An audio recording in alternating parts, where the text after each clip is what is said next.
Liberty TV, voice for all, vision for all.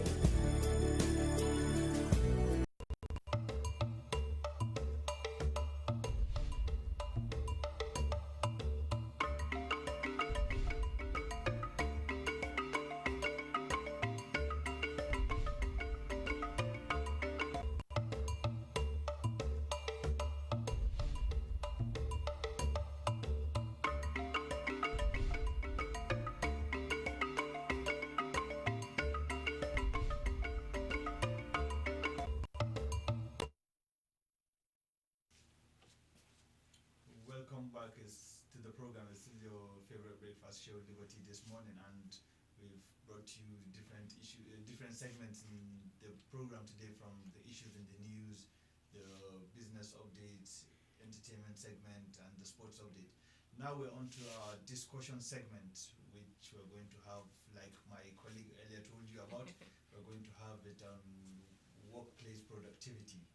And this, you should be interested in it, because no matter where you work and where your where your source of income is, you're going to be interested in workplace productivity, because it's all about productivity. Sure. It's about how much you can actually the output of of your products and all of that, and How much you work. to actually achieve that, it has to have human effort, There are some formulas that in you have it. to put in, Sure, there are so definitely. many things you have to put in place to actually have that output at the end of the day. Definitely. It's not just about employing people to And work, I and mean, end it there. You have to if put you so want to many maximize your good things. productivity, you want to Sure, make sure that you're operating on an efficient level. sure. Obviously, you have to maximize your productivity. Sure. All right, and to do this morning, talking about work productivity, which is our topic for today, we have a human resource specialist with us who is going to be talking to us about work productivity, all it entails, and of course, of what we are supposed to get out of it this morning. So it's not just about employing, it's about you, the employer, and it's about your organization, it's about what you want to have at the end of the day, getting the best out of your employees, at the end of the day. So to do this morning, we have Mr. Laurence Obeweh. I hope I got that right. Yeah. Good morning. Good morning. You're very much welcome, Mr. Lawrence. Thank you for joining us this It's always morning. my pleasure. All right, so like I said earlier, he is a human resource specialist, and we're going to be talking about work productivity. So, Mr. Lawrence, let's start by knowing what work productivity means in a layman's language, because at the end of the day, you have people who have organizations, you have entrepreneurs who probably don't even understand what workplace productivity is. Good morning, viewers. Good morning, my host. In every organization, the sole aim is for you to make profit. If Yeah. it's a capitalist organization, then if it's social, it's to be able to provide services. And in doing that, you're going to employ a lot of resources. You have the human effort, you have your capital, you have all those. When it comes to productivity, it's actually an aggregate of everything that you're going to put in an organization that is referred to as an input against the output you're going to get. And it's very important in organizational management that you make sure that you are achieving at least maximum productivity, because if you don't do that, you only be running at a loss. Yeah.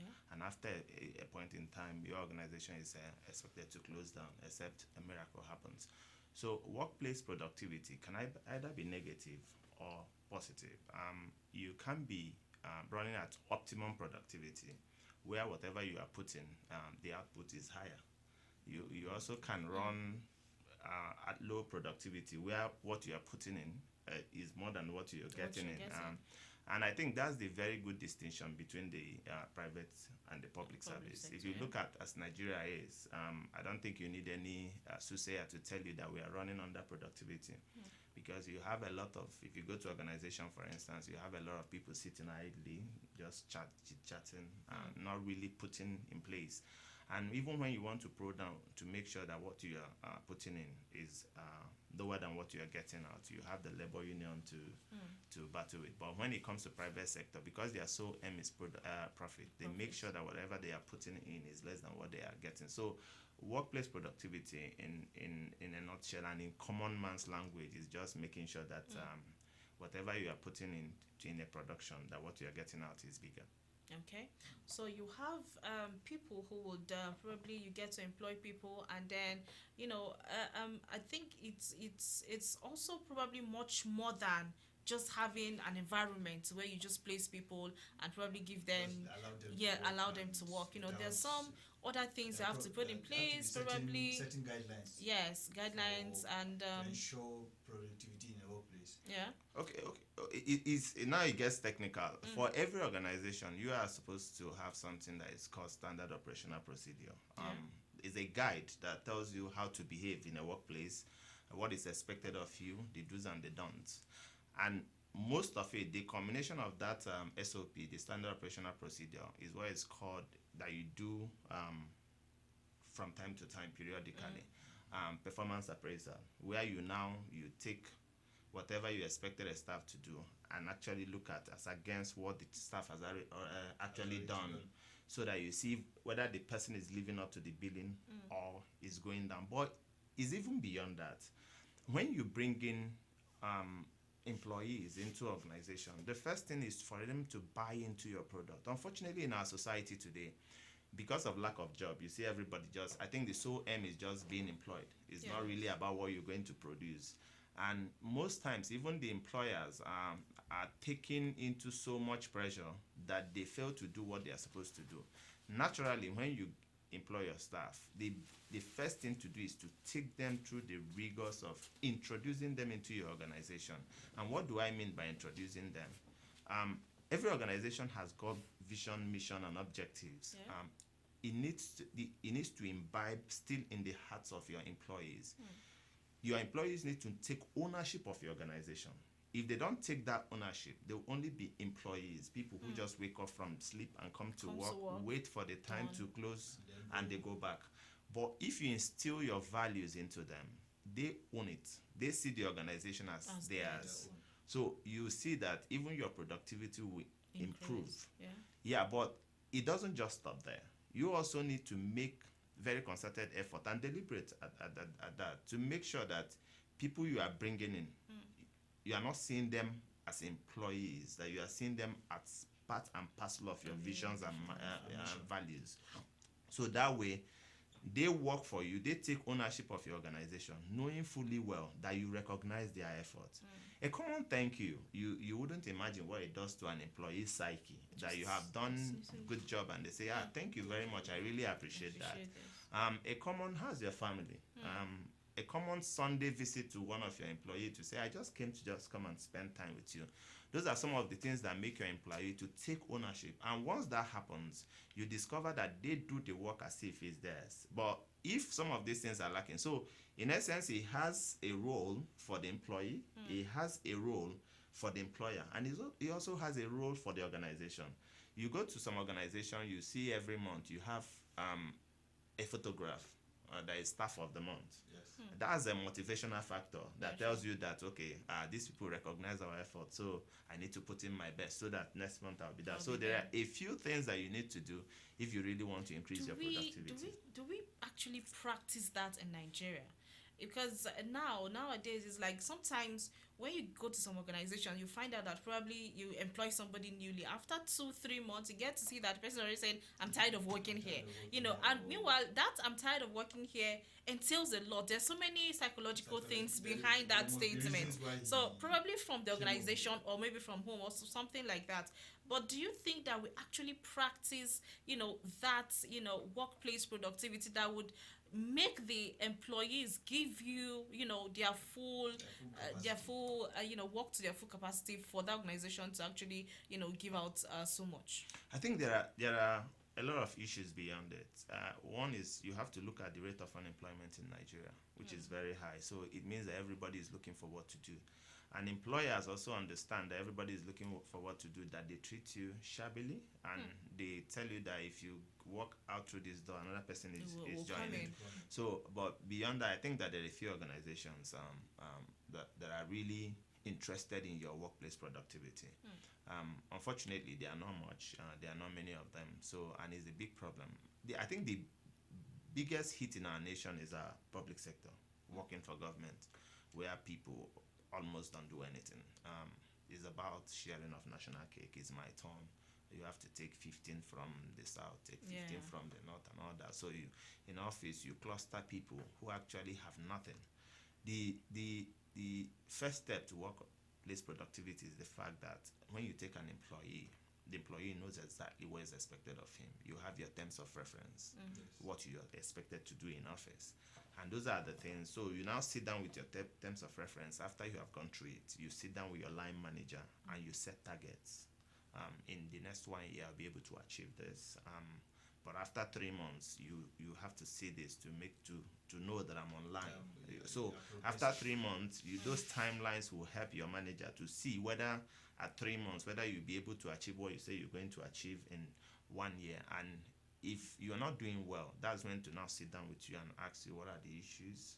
And you won't imagine that one of the issue might just be family problem. Yeah. It might be that you're having an issue in your family. It might be that your children are sent out from school, and instead of, most times you spend your time just looking at the alternatives of how to get that. So but where that is not done, you are not likely, because if you're waiting for 1 year to be able to measure your employee, you discover that you have passed 4 quarters that you could have used to measure to see whether, and by the end of the year, if you're not able to get exactly what you were expecting, you would have failed. But you would have been able to arrest that at 3 months or that. So it's a big responsibility. Unfortunately, our nation is not looking at it. There are a few organizations, most of them internationally. Here, what you just do is, have you signed the register? That's all. If you have signed the register, you've come to work. When did you close? 4 o'clock. But between signing the register at 8 o'clock and 4 o'clock, you might have just sat down in the office doing nothing, not adding to any productive doing activity. something that has nothing Negative, totally yeah. In fact, some to of do them, with your activities the might be organization. to be running down the organization. For instance, if it's gossiping that is happening in the office, you're actually not adding to productivity. You are adding to running down the office. But more importantly is the fact that every organization should have a manager. There should be an assessor. You don't have an overall manager. I think if you have 10 people, you should have one cluster of a manager who's supervising, and that manager reports to another manager, and you take that line. So if you have that structured in an organization, it is easier for people. It means that the managing director will always call the managers and say, how are your staff doing? Can you give me periodic report? Which means that the managers will in turn go back to their staff. So, but if you don't have that chain of people holding people responsible in an organization, so normally productivity is very low. Going to be very low. All right, so now let's look at the importance of workplace productivity to the organization, to the employers, and of course the employee himself, or herself. What's the importance of workplace productivity? What's the importance of putting all these things together, as little as having the chair, in the places of work set up well, as little as having the air conditioner working well, as little as having a cup of coffee, a cup of tea, placed around. What's the Just effect? What's the Basically importance? things that will Yes, make of Okay, that. feel for comfortable. for the organization, I think the ultimate aim is profitability of the organization. But beyond that is the continuous existence of that organization. Because if an organization has run on losses for a while, I think the best thing is to liquidate such an organization, and Sure. it becomes extinct. And you also know that will also have an effect on the employees, because all of them will be laid off. So, but we are not there yet. So, for the organization, it's important because every organization has people that it reports to, whether it's the shareholders or the owners or even the public.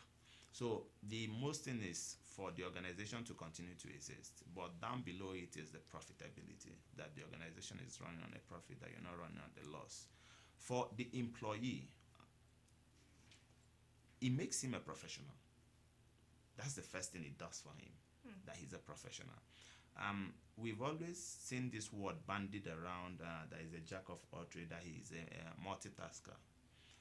Unfortunately, in human resource development and management, you want people to learn one or two other skills, but you want them to specialize in particular skills because it increases the productivity. So when you have someone who does this, the temptation is that you don't have a staff who's a specialist in a particular area. So the person is neither here nor there. there. So any day you peradventure leave the work, there is nothing that anybody can hold you to and say this person can do this, and that is very dangerous for you as an employee, because it means that you are not employable after your work.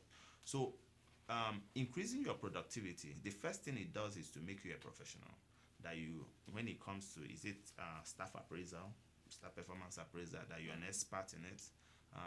Is it office management, that you're an expert in it? Is it finance, you are not expert in it?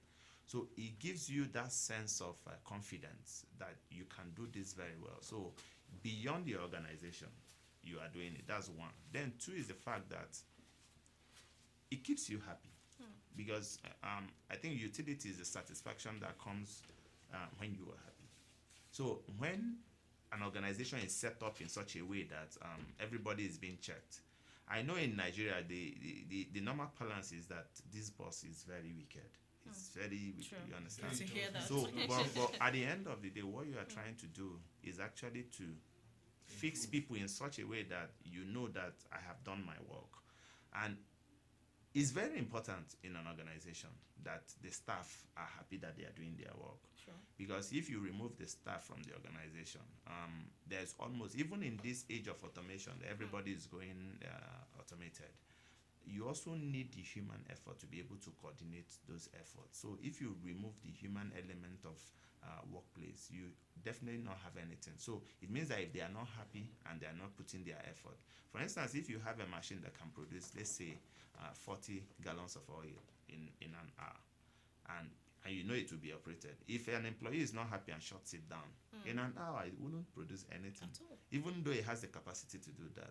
So you need an employee that is happy for your work, and that it makes him a professional. Everybody knows that, okay, if it's this machine, this person can produce. Today I know that you have cameramen and you know that their job is to handle camera.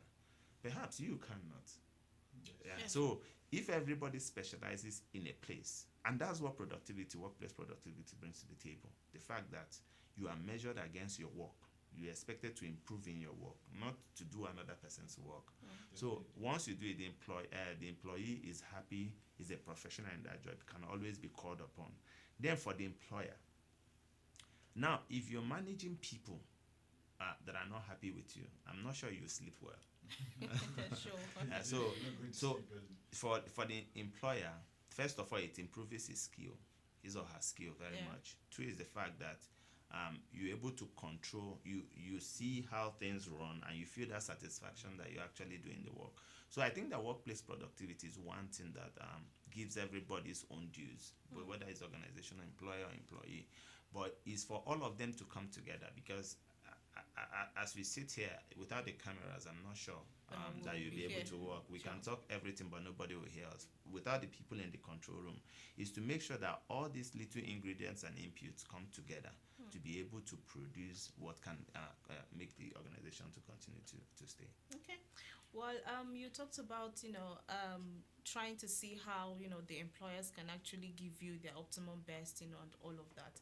Now, what's more, apart from the wages, apart from staff of the month and all of that, what how do other you things, ultimately measure productivity? Like, what do you do to improve productivity? Now, beyond the wages, beyond the other incentives, the most important thing is that there is communication in a workplace if you want to get the best from an employee. For instance, if an employee has not done well, And say a communication, that's like a two-way communication. a two-way communication, especially from top, to bottom. from top. Then when it's coming from top, the top must also allow the bottom to get a feedback. Okay. Because if you're doing something as a manager and your people are not happy, you are only causing trouble in an organization. And Especially you if you you have don't to have find the a way chance to know To that know, you must get whether the they're happy feedback or for not. every policy you bring back. In fact, in organizations, when you are developing the standard operation procedure, the best practice is that you bring it, you develop the draft, you sit down with the staff, and everybody sees it and say, are there things that you think that we cannot achieve here? Are there things you think that they are very obnoxious? Are there things you think that we can strike out? So once everybody agrees that that document is a working document, there is ownership from everybody that, okay, we developed this together. Sometimes you have done all the work, but the fact that you have brought it, you have asked them, what do you think about this? And everybody say, oh no, it's fine. they take it we all develop it. So it's difficult for you to now see people falling short of those values because they feel that we all sat down and developed it. But in essence, it might be that you actually developed it, but because you have carried them along in it. So the first and most important is communication. For instance, if somebody is not doing well, you don't call the person and say, "Do you think the money we pay you here is for nothing?" But you can try to find out why that person has fallen short. Ask, what can we do to help you make sure that you increase your productivity? In that way, that person is not offended. That person is seeing suggestions. That person is seeing hands holding that you are there to take him or her. So the person makes effort to make sure that, okay, next time I will improve. That's one. Then two, in setting your targets and milestones, because you sit down with and say, what do you think you can achieve in the next 3 months? And the person sets it himself or herself. If the person falls short, the onus is on the person to look for ways to improve, knowing fully well that these are targets I set. But if the employer comes and said, by the end of 3 months, I want to make sure, you must make sure that you have reached this height. Now, the person checks, can I be able to meet you up? So it's like an imposition from you. But if it's coming from the person, even if it's very low, you can say, okay, but if you're going to do this in 3 months, you can as well, because this and this can come too quickly. thing, So why can't we take it up? So you can sit and set the targets together and make everybody own the target. So communication is very key. If you have brought a policy for an organization and you have given it to employees, you must know what they feel about the policy. If you don't know what if they are feeling bad about the policy, they will definitely take it that they are just here from 8 o'clock to 4 o'clock to go away. Is your problem. But more importantly is the fact that a manager must track the progress of his organization, whether it's periodically or you're going to have it long term. But you must have a way to track the progress or otherwise of your organization. You must set targets. You must, from time to time, sit with your employee to do their performance appraisal to make sure that whatever you have set as targets. That's one. Then, some organizations have adopted team meetings. Every Monday, you sit with all the staff or they sit in departments and set their own targets that this week, we'll try to see that we achieve this. This week, we try to see that we achieve this. Once you do as a team, you see that everybody is carried along. That's another one is the fact that if your organization, for instance, has performed very well, at the end of the year, you should be able to call your staff and give them update on your performance. That we have done well today. This year, we have earned so and so, that we have received this accolade, this one, and it's all thanks to you. For that, can we share from this success? And you can do the same thing if there is failure. If you do it only when there is failure, you don't do it when there is success. You're discouraging your employee. So there are a whole lot of things around trying to motivate your employee to really own the process and increase their productivity. All right. Well, just in a bit to round up, let's talk about this. Now, for those that are actually using I'm the boss, you are just, my subordinates, and sometimes when you get to some homes privately, you tend to see how some people take that from work and take it back home, and then sometimes they take the frustration of home and take it to work. Now, how does one get to balance this to get, full, productivity, from, the organizations, because you're dealing with humans who have different issues. How do you get to manage all of this to make sure that at the end of the day, your organization, is in full capacity and you have, full productivity? Okay, in human resource management, there's what is called work-life balance. That's balancing between your work and your life. You see plenty people, they're on leave in their homes, but they are working. So it has broken so many homes. So you must be able to separate your work from your home. And you can only separate it if during working hours you're giving your optimal best. If you have wasted your time in the office, for instance, the temptation is that some of the work carries you home. But if you have set your target for the day and at the end of the day you've been able to discharge that successfully, and I'm not sure that you need anything. Now, there are many styles to management, but it depends on who you are. It depends on who your employees are. It depends on what the organization has decided to adopt. There are approaches that are very hard, where you give instruction, you must do this. But it's also after you have exhausted all other measures. The first measures is to carry your staff along. As if I want my staff to help me to carry something for me, let's say there are stacks of crates outside. If I say, let's go and carry this stacks of crates, and I go, I take the first one, the motivation is there. There's a likelihood that one person will say, no, Oga, please, we'll carry it. But because you have made that attempt, you see that in a twinkling an eye, they will do that. But if you go and say, make sure that those crates are carried, the chances that you might still be begging them, carry. So it depends on the style of management. But I think that every manager looks at the best option and takes it. Okay, well, thank you so much, Mr. Laurence Obeweh, for coming through this morning and, giving us what it means to have workplace productivity. At the end of the day, we all want to feel like we're part of something, want to feel like, yes, we're part of the progress of it. The progress, and you want to feel like this is your job, this is what you're doing. And it goes way beyond just wages. It goes way beyond just little incentive. Yeah, of course. So once we put all of this together, I think we'll all be happy people at the end of the day, from the home front and from the workplace. So thank you so much, our viewers, for actually staying around. And I know that at least you've gotten one or two things from our discussion segment. Thank you once again, Mr. Laurence Obeweh, for coming through. He is a human resource specialist here in Kaduna State. So tomorrow is another day where we bring you full package of the breakfast show. Just stay with us. My name is Rose Yusuf. And my name is Diko Hassan. Have a wonderful day.